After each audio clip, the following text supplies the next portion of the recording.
Hi viewers, welcome to our channel. ప్రస్తుతం మనతో పాటు ఇమ్మంది రామారావు గారు సీనియర్ జర్నలిస్ట్ ఉన్నారు. వారితో ఒకసారి మాట్లాడదాం. సార్ నమస్కారం. సార్ నమస్తే బాబు. సార్, ఏపీలో చూస్తున్నాం వైసీపీ ఘోర ఓటమి దిశగా ప్రయాణం చేస్తుంది సార్. సో ఈ గ్యాప్ లో మరి జగన్మోహన్ రెడ్డి గారు కూడా మొన్నటి వరకు ఆపద్ధర్మ ముఖ్యమంత్రిగా ఉన్నారు. ఇప్పుడు తన రాజీనామాని గవర్నర్ గారికి అందించడానికి వెళ్తున్నట్టుగా కూడా మనకు సమాచారం అందడం చూస్తున్నాం. మరి ఇంత తొందరగా ఎందుకంటారు సార్? అంటే ఎలక్షన్ ఇంకా పూర్తిగా రిజల్ట్స్ ఫలితాలు వచ్చేసేయలేదు, అంటే ఓన్లీ లీడింగ్ లో మాత్రమే టీడీపీ ఉంది. ఇంత సడన్ గా నిర్ణయం తీసేసుకున్నారు జగన్మోహన్ రెడ్డి గారు, ఎందుకు? అంటే ఈయన వెయిట్ చేసినా సరే ఆయనకు అనుకూలమైన ఫలితాలు రావు. అవును, ఇంకా వెయిట్ చేసి ప్రయోజనం ఏమిటి? నెక్ టు నెక్ ఫైట్ ఉన్నప్పుడు వెయిట్ చేయొచ్చు. ఉండు మధ్యాహ్నం మనకి అది ఆ వాటర్ తిరగబడతారు, మనకి పెద్ద మెజారిటీ ఇస్తారు అనేటువంటి ధైర్యం ఉంటే ఉండొచ్చు. ఆల్మోస్ట్ అక్కడ అసలు అంతకుముందు ఈయన ఎలా గెలిచాడో అంతకంటే చాలా వైభవంగా గెలుస్తున్నాడు చంద్రబాబు నాయుడు. తెలుగుదేశానికి 23 సీట్లు వచ్చాయి లాస్ట్ టైము, చెప్పుకోవచ్చు కదా. ఇప్పుడు అది లేదు, 23 కూడా రావటం లేదు కదా. మరి ఇంకెందుకు? మధ్యాహ్నం అయిపోయింది, ఇప్పుడు 1:30 అయిపోతుంది. మా కష్టమైతే కౌంటింగ్ 3 గంటలు 4 గంటలు ఉంటుంది, 5 గంటలకు కౌంటింగ్ క్లోజ్ అయిపోతుంది. ఇంకెందుకు వేస్ట్? ఇప్పటికీ రాలేదు కదా, ఇంకా వచ్చే అవకాశాలు లేవు. అయితే ఊహించని విధంగా ఫలితాలు వచ్చింది మాత్రం జనసేన పార్టీకి ఇంకా స్వీప్ మాట, అంతే, క్లీన్ స్వీప్. అలాగే బీజేపీ పార్టీకి కూడా ఇది ఆనందించదగ్గ విషయం ఏంటంటే బీజేపీని కూడా అప్పుడు అసలు ఆంధ్రదేశంలో బీజేపీకి స్థానమే ఉండదు. కానీ అలాంటిదప్పుడు బీజేపీ కూడా వేలూరుంది. అది గొప్ప విషయం అన్నమాట. మరి ఎన్ని చూసిన తర్వాత మరికి ఎందుకు? మళ్ళీ ఎవరో ఫోన్లు చేస్తుంటారు, ఆ ఫోన్ పెద్దలు అన్ని ఫోన్లకి సమాధానం చెప్పాల్సిన అవసరం లేదు కదా. పైగా పెద్ద అబద్ధం కూడా చెప్పాడు, నాకు ఫోనే లేదన్నాడు. స్కావెంజర్స్ తుడుస్తూ ఫోన్లు మాట్లాడుకుంటున్న ఈ రోజుల్లో ఆయన ఫోన్లు అయిపోవడం విడ్డూరు. బట్ ఏదైనప్పుడు కూడా మిగతా వాళ్ళు సమాధానం చెప్పాలి కదా.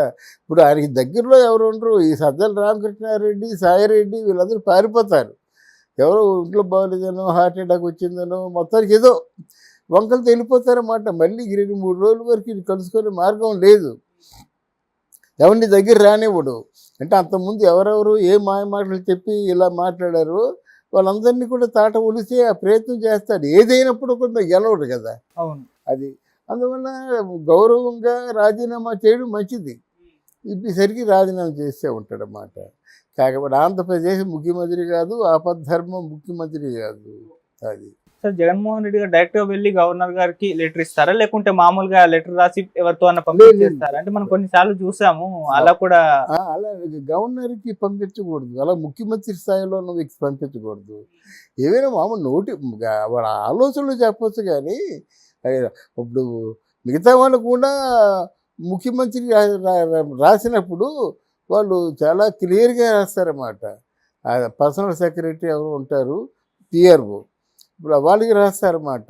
ఉంటే డైరెక్ట్గా ఇస్తారు. సహజంగా రాజీనామా చేసినప్పుడు ఫేస్ చేయలేరు కదా, అందువలన పంపిస్తారు వాళ్ళు, మినిస్టర్లు వాళ్ళును, ఎమ్మెల్యేలను.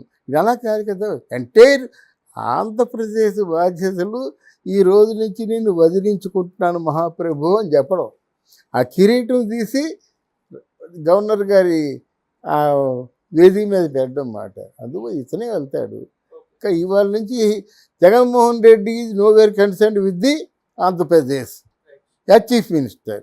సార్, ఇప్పుడు అందరి దృష్టికి కూడా జగన్మోహన్ రెడ్డి గారు మరి ఓటమి పట్ల ఆయన ఏ విధంగా స్పందిస్తారు అన్న క్వశ్చన్ కూడా రైజ్ అయింది సార్. మీ ఒపీనియన్ లో ఆయన ఏ విధంగా స్పందిస్తారు? అంటే మామూలుగా అంతకుముందు చూసాం చాలా వీళ్ళు అంబటి రాంబాబు గారు వీళ్ళు రిగ్గింగ్ జరిగింది ఆ స్థాయిలో ఈ స్థాయిలో అని చెప్పేసి. ఇప్పుడు అటువంటి మాటలు ఏమన్నా మాట్లాడే ఛాన్స్ ఉందా, లేకుంటే ప్రజాభిప్రాయాన్ని మేము గౌరవించి మేము ఫైట్ చేస్తాం, బలమైన ప్రతిపక్షంగా ఉంటామని చెప్పేసి మాట్లాడే టైప్లో ఉందని? అంబటి రాంబాబు జోకేంటి తెలిసిన, వీడు మాట్లాడుతూను ఇప్పుడు ఉదయం పవన్ కళ్యాణ్ 1000 ఓట్లు మెజారిటీ అని చెప్పాడు కదా, అది కిందన పెట్టుకొని మాట్లాడుతున్నాడు. చూసావా ప్రజలు తీర్పు ఎలాగుందో, 1000 ఓట్లు అంటున్నాడు అన్నమాట. అంటే ఇంత చిన్న తలకాయలు ఉన్నాయి కాబట్టి ఇంత దారుణంగా ఓడిపోతున్నారు. బై దిస్ టైం అక్కడ యాక్చువల్గా అథారిటేటివ్గా ఎంత ఉందో అదే మనం చెప్పాలి. ఎప్పుడో ఉదయం 1000 ఓట్లు మెజారిటీ అని చెప్పిందని దాన్ని మళ్ళీ ఇప్పుడు చూపిస్తున్నట్టే ఎంత బుద్ధిహీనుడు. అయితే మనకి జగన్మోహన్ రెడ్డి గారిని అడిగారు కదా, జగన్మోహన్ రెడ్డికి సింక్ అవ్వద్దు. ఒకసారి ఇవన్నీ రీడ్లో తిరుగుతాయి అన్నమాట. అంటే పదవిలో ఎక్కిన కానించి ఎవరెవరు ఎలా మిస్గైడ్ చేశారు, చెప్తున్నాను కదా ప్రజావేదిక, ఇవన్నీ ఎవరు ప్రేరణ లేకుండా చేయరు కదా. ఎవరు ఎంత మేరకు మిస్గైడ్ చేశారు, ఎవరెవరికి ఎంతెంత ప్రాపర్టీస్ కూడాయి, తన అనుచరులు పెద్దిరెడ్డి రామచంద్రరెడ్డి తక్కువ, అలాగే చాలా విజయసాయి రెడ్డి మామూలు తక్కువ, ఇలాగ చాలామంది రోజా తక్కువ, రాణి తక్కువ, కేంద్రం ఇవన్నీ చూసి అంటే 1000 కోట్లు సంపాదించారు వీళ్ళు. అవును. అందువల్ల ఇవన్నీ చక్రంలో తిరిసే మాట.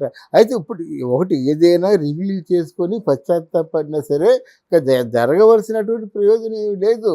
రేపటికంటే చాలా హీనంగా చూస్తారు. ఓ పోలీసు పలకడు, ఒక కానిస్టేబుల్ పిలిస్తే పలకడు. అది మాట పదవిలో ఉన్నటువంటి గొప్పతనం అది. పదవి అన్నది సహజంగా రాజకీయాల్లో పదవి అన్నది మనిషి రక్తం రుచి మరిగినటువంటి పెద్ద పులి మనస్తత్వం లాంటిది. ఒకసారి రక్తం రుచి మరిగినట్టయితే ఊళ్ళోకి వచ్చేస్తుంది. అలాగే ఒకసారి పదవి రుచి మరిగినట్టయితే ఇళ్ళు, వాకిళ్ళు, పొలాలు, పుట్టలు ఏం తరలిపోతున్నా సరే ఆ నలుగురిని వెనకేసుకొని తిరగాలి. రోజుకి ఒకసారైనా మీటింగ్లో మాట్లాడాలి. అది కోల్పోతాడు. మామూలుగా సార్ జగన్మోహన్ రెడ్డి గారు ఊహించి ఉంటారా ఇంత ఘోర పరాభవం చూస్తాము అని చెప్పేసి? అంటే 151 పైగానే వస్తాయని చెప్పేసి అంతకుముందు ఐపాక్ సర్వేకి మనం చెప్పడం కూడా మనం చూసాం. మరి అంతలో ఇటువంటి రిజల్ట్స్ ఆయన అసలు ఎక్స్పెక్ట్ చేసి ఉంటారా సార్? వాళ్ళు ఫూల్ చేశారండి. వాళ్ళు చెప్పారు సర్వే, ఇక్కడ వాళ్ళకి ఇద్దరికి ఏదో చిన్న లోపాకరంగా గొడవ జరిగిందట, డబ్బు ఇవ్వనని చెప్పారట. వాళ్ళు ప్లే చేశారన్నమాట. మీకు 150 పైగా గెలిచేస్తారని చెప్పారన్నమాట. ఈయన ఆలోచించుకోవాలి కదండి. మన బలహీనత మనం ఆలోచించుకోవాలి. ఎదుటివాడు ఎప్పుడు గొప్ప అప్పుడు నీకెంత మంచివాళ్ళు లేడంటాడు, నీకెంత చెడ్డవాళ్ళు లేడంటారు. ఏకఛత్రాధిపత్యంగా ఆంధ్రదేశంలో నువ్వే సీఎం అంటారు. ఆయనకి ఆలోచించుకోవాలి కదా, ఎక్కడ నాకు అటాక్ ఇస్తారు, ఎక్కడ నేను కొంచెం వీక్గా ఉన్నాను ఆలోచించుకోవాలి. ఆలోచించుకుంటే ఎవడో చెప్తే నమ్మేసి నువ్వు మాట్లాడితే ఎలాగవుద్ది? ఇది ఎలా ఉంటుందండి? భట్టరాజులు ఉంటారు చూసారా, భట్టరాజులు ఎప్పుడు ఎంత తప్పు చేసినా పొగుడుతూనే ఉంటారు. అలాగే ఇటుపక్క విజయసాయి రెడ్డి, అటుపక్క సజ్జల రామకృష్ణారెడ్డి వాళ్ళ మాటలు నమ్మావు కానీ, ఎవరైతే పవన్ కళ్యాణ్ పెళ్ళాలు అని తిట్టే వాళ్ళ మాటలు నమ్మావు కానీ, ఎవరైతే చంద్రబాబు నాయుడిని వారి భార్యని తిట్టే వాళ్ళని నమ్మావు కానీ, నీ కళ్ళతో చూసావా నువ్వు? నీ బుద్ధితో ఆలోచించావా? ఎన్ని ఆలోచించుకుంటా సార్, నేను ఎందుకు ఆలోచించాలి, ఎందుకు ఇంత మూర్ఖంగా ప్రవర్తించాను? డెఫినెట్గా ఏదేమైనప్పుడు కూడా నీకు ఎక్కడ స్థానం, నీ డబ్బును చూసి గౌరవం ఇస్తే నీకంటే డబ్బున్న చాలామంది ఉన్నారు. అవును. కనుక నేను పదం చూసే గౌరవిస్తారు. అంటే పదం అంటే మామూలు పదవ. ఆంధ్రప్రదేశ్ అంతా ఆంధ్రప్రదేశ్కి మగుటం లేని మహారాజు లాంటి పదవి. అని చెప్తే ఏదైనా జరిగిపోవాల్సింది. మొత్తం ఇన్ని 40 పోలీసు బలగాలు ఉన్నారు, అందరూ నీ చేతుల్లో ఉండేటువంటి పని. అలాగే కోర్టు నీ చేతుల్లో ఉంది, పోలీస్ పవర్ నీ చేతుల్లో ఉంది, ల్యాండ్స్ నీ చేతుల్లో ఉంది, రెవెన్యూ నీ చేతుల్లో ఉంది. అందువల్ల ఇంత గొప్ప అవకాశాన్ని చేతిలో జారవించుకున్నాడు. ఎప్పుడు 151 సీట్లతో మ్యాండేట్ ఇచ్చినప్పుడు కూడా. అది ఓకే. సో ఇప్పుడైతే మరి జగన్మోహన్ రెడ్డి గారు రాజీనామా చేయడానికి అయితే వెళ్తున్నారు. మరోవైపు అందరూ కూడా చంద్రబాబు నాయుడు గారి ప్రమాణ స్వీకారం కోసం వెయిట్ చేస్తున్నారు.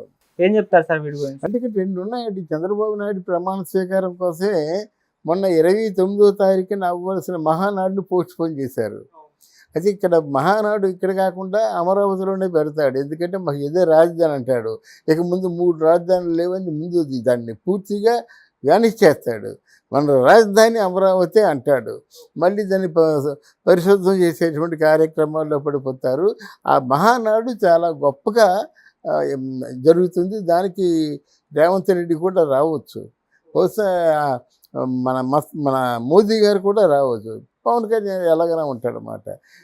తర్వాత పవన్ కళ్యాణ్కి ప్రత్యేకించి పట్టాభిషేకం జరగవచ్చు. అది వాళ్ళ అన్నయ్య చూసారా మీరు? వాళ్ళ అన్నయ్య అమెరికాలో ఉన్నాడు అనుకుంటాను, ఉప్పొంగిపోతున్నాడు. వాళ్ళు వదినైతే మరీనే అసలు ఆవిడ వదిన ఇంకా కళ్ళమని నీళ్ళు వచ్చేసి తల్లి ఎలా పొంగిపోతుందో అలా పొంగిపోతుంది అన్నమాట. జన సైనికులకు వెళ్ళి చెప్పలక్షే లేదు. అది కడుపు నిండిపోయింది. భోజనాలు ఉండవు, ఏమి ఉండవు, సాయంత్రం వరకు జేజేలే. మతాబాలు అప్పుడే కాలుస్తున్నారు. ఇక్కడ హైదరాబాద్లోనే కాలుస్తున్నారు, అక్కడ కాల్చరా.